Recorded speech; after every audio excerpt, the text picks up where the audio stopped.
The Douglas family was not an ordinary household by any measure. In the rolling highlands of 18th century Scotland, where clan honour and family reputation were as valuable as gold, the name Douglas carried weight. Their sprawling estate stood on a hill, crowned by an imposing manor that cast long shadows across the valley. Travelers who passed by spoke of the family's vast wealth, their horses, their endless acres of fertile land, and their lineage, which stretched back centuries. But beneath this polished exterior, the Douglas pride was more than simple dignity. It was an obsession. They believed their strength, their fortune, and even their right to dominate local politics came from what they called the purity of the Douglas blood. Every portrait in the family gallery, every crest carved into stone, and every banquet toast returned to the same theme. The Douglases were not like ordinary people. They were destined for greatness, chosen by God, and marked by noble superiority. The family patriarchs taught their children from the cradle that to be a Douglas was to be flawless. Any deviation, physical, mental, or moral, was not just weakness but an insult to the family name. This creed grew harsher with each generation until pride hardened into cruelty. The origins of this obsession were tangled in myth and rumor. Some said that a distant ancestor of the Douglases had been mocked for a limp or a physical scar, and from that humiliation sprang an oath that never again would the bloodline bear shame. Others whispered that a Douglas matriarch in the 1600s had lost a child to disease and in her grief declared that no child born imperfect should ever live to tarnish the name. Whatever the true beginning, by the 1700s the creed was iron law within the household. It was recited like scripture. Family members spoke of their lineage with reverence, claiming that God himself had chosen the Douglases to remain unsullied. The community saw only their elegance and power, but inside the manor walls, the doctrine of purity ruled every breath. Pride can inspire people to greatness, but when unchecked, it can become a weapon turned inward. The Douglas family's obsession with purity did not inspire kindness or compassion, it bred fear. Each birth was not celebrated with joy but scrutinized with suspicion. Servants whispered nervously outside birthing rooms, waiting for a midwife to emerge with either quiet relief or trembling silence. When a child appeared healthy, strong, and symmetrical, the family rejoiced with banquets, toasts, and church offerings. But when a baby emerged with even the smallest irregularity, a crooked finger, a cleft lip, a malformed limb, the air turned heavy with dread. The family saw not a child but a threat, not a life but a blemish. The decision, whispered about but never publicly admitted, was always the same: the child could not remain. It must be erased as though it had never existed. The Douglases did not view themselves as murderers. No, they cloaked their actions in layers of justification. They claimed it was mercy, that the children would suffer in a world not made for them. They claimed it was duty, that the bloodline must be preserved for the greater good of future generations. And most dangerously, they claimed it was righteousness, that God would understand their sacrifice. Neighbors noticed strange absences over the years. Stillborn children whispered tragedies, funerals that never occurred. But the Douglases were powerful, their church donations generous, and their reputation polished. Few dared to question them openly. Children raised in this environment grew under immense pressure. To be a Douglas was not simply to live, it was to embody perfection. A Douglas child was expected to speak without error, walk without stumble, and grow into adulthood without flaw. Mistakes were punished harshly. Illness was treated as shame. This environment forged two kinds of descendants: those who lived in constant fear of failure, crushed by the invisible weight of expectation, and those who hardened into prideful tyrants, repeating the cycle with zeal. Yet beneath all the splendor and portraits, the cracks in the legacy were visible. For all their talk of purity, the Douglases were plagued by sickness, infertility, and madness. Some whispered it was God's punishment. Others said it was the inescapable result of arrogance, that a family that destroyed its most vulnerable was bound to destroy itself from within. By the end of the 18th century, the Douglas name had become both feared and respected.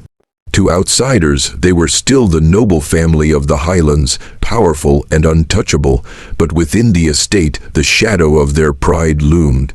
Every portrait in the grand hall, every silver cup engraved with the family crest, and every sermon praising their wealth carried an unspoken truth. Their legacy was stained with ashes. For every child that bore the Douglas name, another had been silenced, burned away in the fire of pride. The Douglas legacy, once meant to stand as a symbol of strength and nobility, had become a warning carved into history. When pride turns into obsession, it consumes everything: love, compassion, and even the very future it seeks to protect. The great Douglas Manor was a place of wealth and grandeur by day, but at night it carried a different atmosphere, a haunting quiet that seemed too heavy to be natural. Servants often said that silence itself lived in those halls, pressing against the walls like a living thing. That silence was not born of peace, but of fear, for everyone who lived under the Douglas roof knew the family's dreadful secret. The world saw the Douglases as noble, righteous, and blessed, but inside their estate, the birth of a child was not always a cause for joy. For every infant born, there was a test, not one of faith or health, but of appearance. The child's body was examined carefully, sometimes cruelly, as though it were a horse being judged at a market. If the baby was perfect, eyes bright, limbs straight, features unmarred, then bells rang and feasts followed. But if the infant bore even the faintest mark of difference, the atmosphere turned cold. It was then that the Douglas curse revealed itself. When a child was deemed unfit, it was not allowed to live, yet the Douglases were too proud to bury such children in the family graveyard or let them be seen in the village cemetery. Instead, they resorted to a ritual of fire. No records remain of how it began. Some said the idea came from an ancestor who claimed fire would purify the bloodline. Others whispered that it was done to erase all traces, so there would be no body, no grave, and no memory left behind. Whatever the reason, fire became the instrument of their silence. On dark nights, when the villagers saw smoke rising from the far side of the estate, they assumed it was just the Douglas hearths burning hotter than usual. But the servants knew. They spoke in hushed voices of the small bundles wrapped in cloth, carried quietly from the birthing rooms to the hidden furnaces behind the manor. No cries were ever heard from the fields. The Douglases were careful about that, but those who worked closest, maids, midwives, stable boys, could never forget the muffled sobs of mothers, nor the acrid smell that clung to the air long after dawn. Fear ruled the household. Servants who witnessed the rituals knew they could not speak. To accuse the Douglases of such acts would mean ruin, imprisonment, or even death, for the family's influence stretched across the courts and the church. Many who worked for them were poor villagers who depended on Douglas wages to feed their families. To speak out would mean not only their own suffering, but also hunger for their children, so they remained silent. That silence was a prison. It ate away at them, night after night, as they polished silver and tended the grounds. Some tried to convince themselves it was not their place to interfere. Others prayed fervently, hoping God would judge the Douglases in his own time. But the guilt never left. Every servant who lived through those years carried the weight of what they knew. It was not just the servants who suffered under silence. Even within the family itself, mothers bore secret grief. Not all Douglas women were as hardened as their husbands or fathers. Some pleaded, begged for mercy when their child was born imperfect. But the law of the family was absolute, and no woman dared to openly defy it. They too were forced into silence, strapped between love for their children and fear of their kin. The Douglases believed the fire erased all weakness. They told themselves they were cleansing their lineage, ensuring their name would remain untarnished. But fire does not only destroy bodies, it leaves scars on souls. The silence they cultivated seeped into everything. Their manner was grand, but it was not filled with laughter. Their children grew up not in warmth, but in dread, knowing they themselves had survived a judgment that others had not. That knowledge haunted them. At night, the silence pressed hardest, and many claimed to hear faint cries carried in the wind, the voices of the lost children forever echoing in the shadows of the estate. No amount of wealth or power could mask the truth that clung to the family. Visitors often remarked on the unnatural stillness of the manor, the way servants avoided eye contact, the way rooms felt colder than they should. The silence was everywhere. Though the family guarded their secret carefully, whispers drifted beyond their walls. Villagers noticed that too many children were said to be stillborn. They saw too few funerals for a family so large. Farmers passing the estate late at night claimed to see odd flickers of light deep in the trees, where no hearths should burn. Yet the Douglas' reputation was untouchable. Their donations built the church, their men ruled the local courts, and their feasts fed entire villages during harvest festivals. Who would dare challenge them? Who would risk everything to expose a family so powerful? And so the silence grew, but no family can burn away truth forever. With every child lost to the flames, the Douglases lost something of themselves. Compassion withered, joy vanished, their halls grew heavy with sorrow, even if no one dared name it. The silence they used as a shield became a curse, isolating them from the world. And when their fortune began to falter, when sickness spread, when heirs grew fewer, when madness touched their blood, many whispered it was the voices of the lost children that returned in judgment. The silence they forced upon others became the silence of their own decline. The story of the Douglas fire is not just one of cruelty, it is one of silence. The greatest evil was not only that children were burned, but that so many stood by, too afraid to speak, too bound by fear and dependence. This tale carries a lesson across centuries. Silence in the face of injustice is itself a fire. It may seem safer to say nothing, but silence allows cruelty to grow. It allows pride to become tyranny. And in the end, the silence consumes not only the victims, but also those who thought themselves protected by it. To break silence is dangerous, but to remain silent is deadly. The courage to speak, even when voices tremble, is the only force strong enough to end cycles of cruelty. The Douglases believed fire would erase shame. Instead, it left behind a legacy of ash, silence, and ruin. The Douglas estate stood tall against the Scottish sky, its stone towers glinting in the morning sun. To those outside its walls, it was a symbol of permanence, wealth that would last for centuries, a name that would never fade. But inside, the truth was very different. The house was not built on stability, but on fear. Fear was the true heir of the Douglas bloodline, passed down from parent to child, from servant to servant, as faithfully as any crest or title. The fire that consumed their unwanted children had not only erased lives, it had planted seeds of dread in every surviving heart. To be born a Douglas was not a blessing, it was a test. Every child entered the world under the shadow of judgment, knowing that survival was not guaranteed by birth but by appearance. For mothers, childbirth was no moment of joy. It was a trial in which both their child's life and their own standing in the family were on the line. Every contraction came with terror. What if the child bore a mark, a limp, or a cleft? What if the tiny body failed to meet the impossible standard of perfection? When the midwife delivered the infant, the room often fell into an unbearable pause. Eyes darted to the baby's limbs, its face, its breathing. The silence of that first moment weighed more heavily than any cry. If the child was whole, relief swept the room like a flood, and the house would erupt in celebration. But if the baby bore even a small deformity, a deathly hush fell. The mother's cries of love were drowned out by the cold pronouncement of elders. It cannot remain. The child would vanish, and with it a piece of the mother's spirit. Yet no one spoke. Fear was stronger than grief. Those who lived grew up under invisible chains. They were constantly reminded, sometimes directly, sometimes through whispered warnings, that their survival was conditional. They had been worthy where others had not. This knowledge did not make them proud, it made them afraid. A Douglas child was taught to hide every flaw. A stumble in the courtyard, a lingering illness, or even a stutter in speech was enough to bring shame. Boys were expected to ride, fence, and hunt with skill from an early age. Girls were expected to carry themselves with elegance and beauty, for their marriages were political currency. Failure was not an option. A child who showed weakness might not be cast into fire, but the memory of what had happened to others lingered like a ghost. Servants who had seen too much never forgot the sound of burning. Children, though never told the full truth, sensed the terror in the air. Fear became their shadow, following them through every lesson and banquet.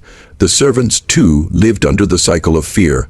They were witnesses, unwilling accomplices to the family's secrets. A midwife who wept for a lost infant risked dismissal, or worse. A maid who whispered to a villager could be cast out in disgrace, her family condemned to starvation. So they bowed their heads, kept their voices low, and obeyed. But silence does not erase memory. The older servants carried their guilt until death, while younger ones inherited their unease. Children of the village who grew up working in the manor learned quickly to avoid certain questions, to never ask why there were fewer graves than there should have been. Fear chained everyone, from the lowest stable hand to the highest matriarch. Over time, the Douglas obsession with purity created something far darker than they imagined. The more they tried to control life, the less peace they found. Every birth was met with terror. Every illness brought whispers of curses. Every marriage was a calculation of bloodlines, not love.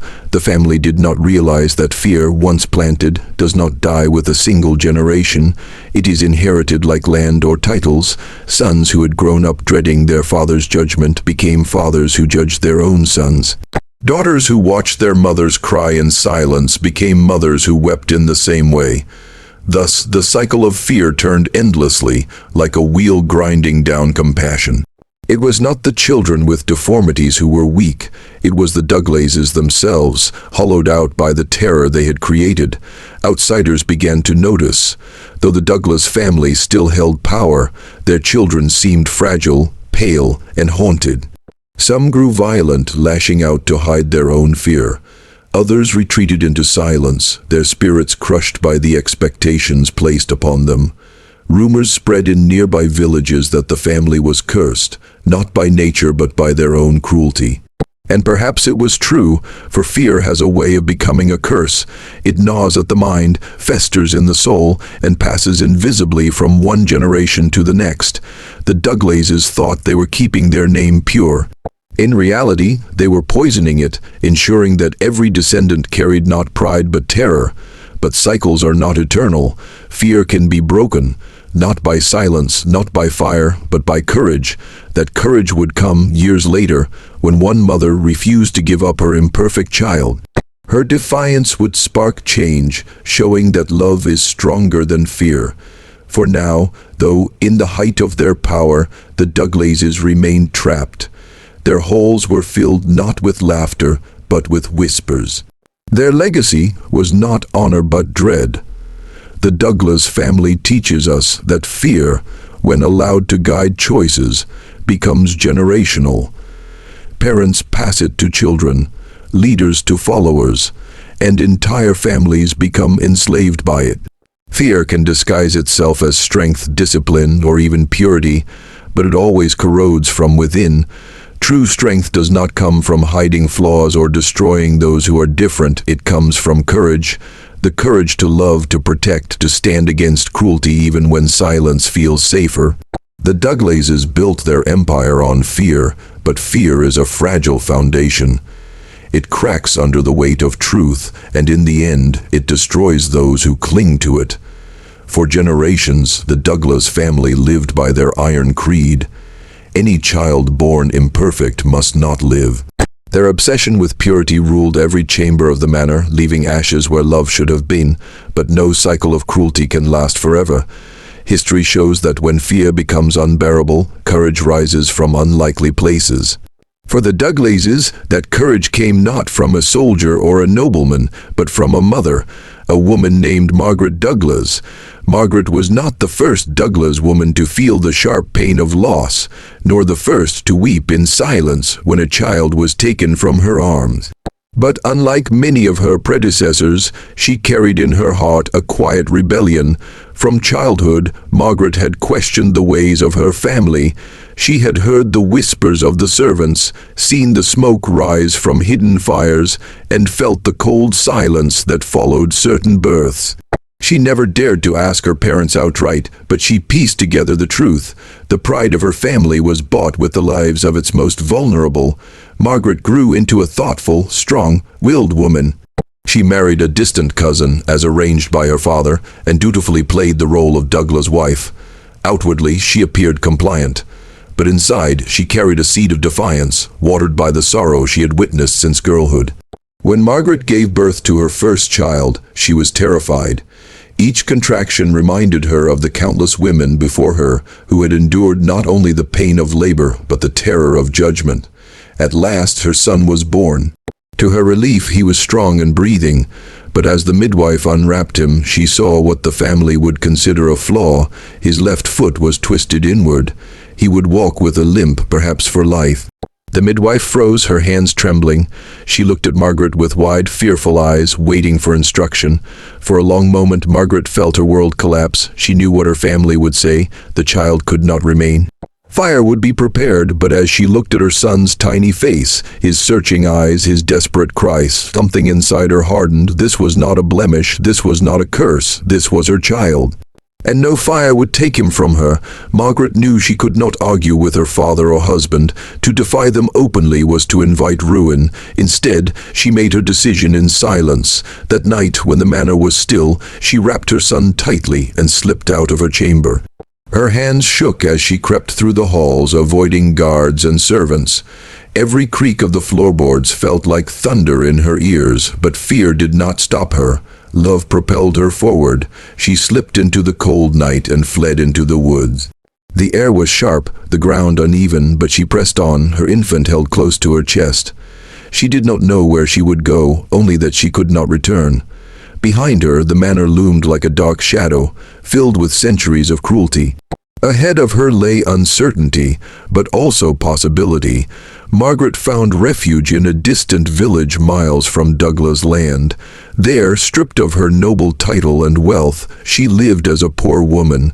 She worked for bread, mended clothes, and relied on the kindness of strangers. Her life was hard. She often went hungry, and her once delicate hands grew rough with labor. But every time she looked at her son, her heart filled with strength. His crooked foot made walking difficult, but he was bright, curious, and filled with laughter.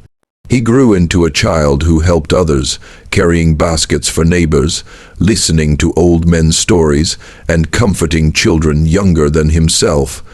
The villagers accepted him, not as a flaw, but as a boy with a good heart. Slowly, Margaret realized she had done the right thing. She had chosen love over fear, and though her path was difficult, it was free of the silence and shame that had plagued her family. Meanwhile, the Douglas estate continued its spiral of fear. Children born there grew more bitter, more anxious, more hollow. No laughter filled its halls, only commands and whispers. Though the family believed Margaret disgraced them by running away, they did not realize that in her courage lay their greatest condemnation. For while they clung to their false purity, Margaret built a legacy of compassion. Though poor, she raised a child who became known in the village as a helper and healer. His crooked foot did not hinder his spirit. He proved that strength was not found in appearance, but in kindness. Margaret's decision was not just an act of maternal instinct. It was an act of revolution. For centuries, no one had broken the Douglas law. She was the first to stand against it, not with weapons or armies, but with a mother's love. Her courage broke the cycle. Though the Douglas family would eventually crumble under the weight of its own pride, Margaret's line endured. Her son grew into a man respected by many, and his descendants carried with them not fear, but resilience and compassion. Margaret's story is a reminder of the power one person can hold in the face of generations of cruelty. She had no wealth, no weapons, no power in her society. Yet she had love, and love gave her courage greater than all the fear her family had sown. The Douglas creed of purity destroyed countless children. But Margaret's defiance saved not only her son, but the dignity of humanity within her bloodline. She proved that legacy is not defined by wealth or titles. It is defined by the choices we make when tested. Her act whispers across history. One mother's courage can break the chains of centuries. The Douglas estate, once a beacon of wealth and power, stood for centuries as a symbol of unshakable pride. Its walls were strong, its towers high, its name feared and respected. To outsiders, it seemed untouchable, a fortress built on stone and blood. But no fortress, however mighty, can withstand the weight of its own corruption. The seeds of cruelty planted long ago began to sprout, and in time, the mighty Douglas family collapsed under the shadow of its own sins. The obsession with purity had eaten away at the heart of the Douglas line. Generation after generation, they burned away their own children in the name of strength, yet the heirs who survived were not stronger for it. They grew into adults who were brittle, paranoid, and cold. The men, raised with the constant fear of failure, became tyrants, controlling, violent, and distrustful. The women, silenced and forced into marriages of convenience, carried sorrow in their eyes. Their laughter was rare, their compassion buried under the weight of expectation. From the outside, the Douglases still held power. They still hosted banquets, dressed in silks, and rode fine horses through their lands. But within the walls of the manor, joy was a stranger. Their legacy, once celebrated, had become hollow. The first visible crack in the family's strength came with the decline of healthy heirs. Ironically, the very practice meant to purify. The bloodline weakened it. With so many children destroyed, the family tree grew thin.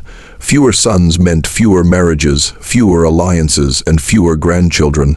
Worse still, the heirs who survived were plagued by strange illnesses. Some were weak from birth, others grew frail with age, and many died young. The villagers began to whisper that the family was cursed, that the cries of the lost children had brought God's judgment upon them. And perhaps it was true, for while the Douglases sought to erase imperfections with fire, they only bred fragility in their descendants. Strength cannot be forged in cruelty. As the family dwindled, madness began to creep into its halls. Some of the heirs grew erratic, consumed by paranoia that someone would expose their secret. Others became crueler than their fathers, taking out their fear on servants and villagers alike. Stories spread of a Douglas lord who roamed the halls at night, muttering the names of children who had never been baptized, calling to ghosts that no one else could hear. Another heir was said to sit for hours staring into the fire as though waiting for something, or someone to emerge from the flames. The family that once commanded respect now inspired unease. Their wealth could buy silence, but it could not erase the fear that clung to their name. Once, the Douglases had thrived on alliances, marrying their children into other noble houses. But as their reputation grew darker, fewer families wished to join with them. Some suspected the whispers of cruelty were true. Others simply saw the declining health of Douglas heirs and feared tainting their own bloodlines. One by one, doors closed to them. Their banquets grew smaller, their invitations unanswered. What was once a house of influence became a house of isolation. The grand manor, once alive with guests, music, and festivity, became a silent fortress. Its halls echoed not with laughter but with footsteps, its rooms heavy with the weight of ghosts.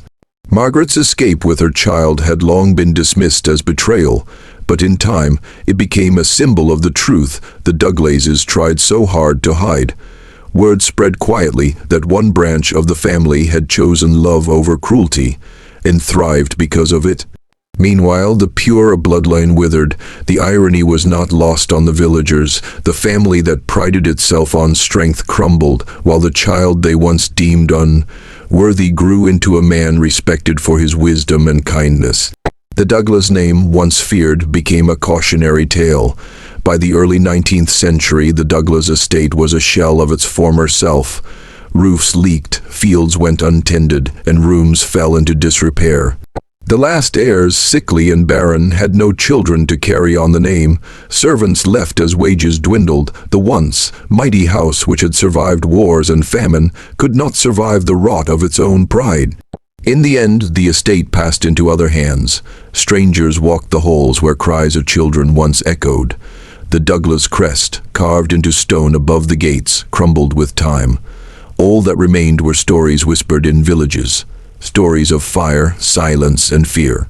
The Douglas family believed purity would preserve them, but it destroyed them instead. They tried to erase difference with cruelty, but in doing so, they erased their own future. Their fall was not sudden. It was slow, steady, and inevitable, the natural consequence of building a legacy on fear rather than love. Their story is a reminder that pride, when hardened into arrogance, leads only to ruin. Families, communities, even nations that value image over compassion eventually collapse. It is kindness, humility, and the courage to protect the vulnerable that build a lasting legacy. The fall of the Douglases was not caused by enemies or poverty, it was caused by themselves. And so their story endures not as a tale of triumph, but as a warning. When cruelty is called strength and pride is worshipped as purity, downfall is not just possible, it is certain. The Douglas family has long since vanished into history. Their manor is nothing more than ruins, their name spoken only in whispers, their wealth scattered among strangers. Yet their story lives on, not in triumph but in warning, for the Douglases built their legacy on the illusion of purity, and in doing so, they lost everything. But from their ashes a deeper truth emerges, one that endures long after the stones of their estate have crumbled. Humanity is not measured by perfection but by compassion. The Douglases worshipped perfection as though it were a god. They believed that strength came from erasing weakness, that beauty could only exist in the absence of difference, and that power depended on destroying what did not conform. But perfection is a false idol. In their quest to keep the bloodline pure, they destroyed their own children, silenced their own mothers, and poisoned their own souls. They believed themselves strong, yet their strength left them fragile. They believed themselves righteous, yet their righteousness was cruelty disguised. Their house fell because perfection is not life, it is death. Life is found in imperfection, in diversity, in the resilience of those who struggle and still endure. While the Douglas name crumbled, Margaret's quiet act of defiance carried forward a different kind of legacy. By choosing love over fear, she broke the family's chain of cruelty. Her son, born with a crooked foot, grew into a man remembered not for physical flaw, but for his wisdom, kindness, and resilience. What the Douglases sought to erase became, in truth, the seed of their redemption. For in Margaret's line, imperfection was embraced, and from it came strength. Her descendants carried with them not the fear of judgment, but the courage of compassion. Their lives were not marked by wealth or nobility, but by the love they gave and received. And that kind of legacy endures far longer than gold or titles. The story of the Douglases teaches us that strength is not the absence of weakness. True strength lies in the ability to face weakness with dignity, to protect the vulnerable, and to find beauty in difference. The Douglas men, with their harsh rules and cold rituals, were not strong. They were terrified of shame, of judgment, of being seen as less than perfect. That terror drove them to acts of unimaginable cruelty, and in the end it destroyed them. Margaret, by contrast, was truly strong. She had no power, no army, no wealth, but she had love, and with that love, she defied generations of fear. Her courage was greater than all the pride of her ancestors. Her choice showed that compassion is the foundation on which true strength is built. Another lesson lies in the silence that enabled the Douglases for so long. Servants, villagers, even mothers within the family, all knew, all saw, but few spoke. Fear chained their tongues, and in that silence, cruelty flourished. It is easy to condemn them, but how often do we remain silent in our own time? How often do we see injustice, cruelty, or exclusion and tell ourselves it is safer to look away? The Douglas silence warns us, silence is not neutral. It is a weapon that protects cruelty. The legacy we must build instead is one of voice, to speak against injustice, to defend the vulnerable, even when it costs us comfort or reputation. That is how cycles of cruelty are broken. One voice, like Margaret's, can change the future. The Douglases passed fear to their children, and fear destroyed them. Margaret passed courage to her son, and courage gave him life. This is the most enduring lesson. Every generation chooses what to pass to the next. Will it be fear, silence, and pride, or will it be hope, love, and resilience? We do not inherit only blood. We inherit values, patterns, and choices. And just as Margaret broke the cycle of fear, we too can choose to break cycles in our own lives. A cruel parent does not have to create a cruel child. A society built on exclusion does not have to remain so. The past may shape us, but it does not bind us. The Douglas manor is gone, but the house of compassion still stands. Every act of kindness, every voice raised for justice, every hand that protects the weak builds a foundation that no fire can destroy. It is a house that belongs to no one family but to all humanity. In this house, imperfection is not erased, it is embraced, difference is not feared, it is celebrated, weakness is not punished, it is protected. That is the house worth building, the legacy worth leaving. The Douglas story is not simply a tale of cruelty, it is a mirror held to our own lives. We may not burn children in fires, but how often do we judge, exclude, or diminish those who are different? How often do we build walls of pride instead of bridges of compassion? Their story endures to remind us, greatness is not measured by blood, beauty, or wealth. It is measured by love. The Douglases lost everything chasing purity. Margaret gained everything by choosing love.